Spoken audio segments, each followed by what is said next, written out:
श्री स्वामी समर्थ. तर चला आता सगळ्यांना सर्वप्रथम एकादशीच्या शुभेच्छा.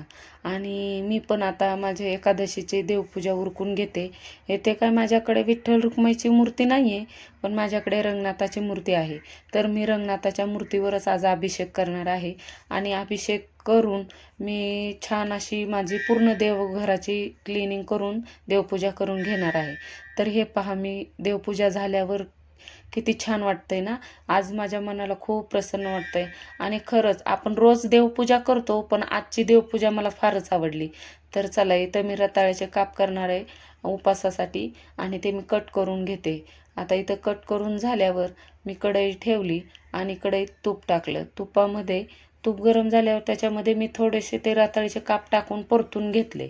परतून झाल्यावर शेवटला मी त्याच्यामध्ये साखर टाकून घेतली. आणि आता मी हे नैवेद्याचं ताट तयार केलं. तर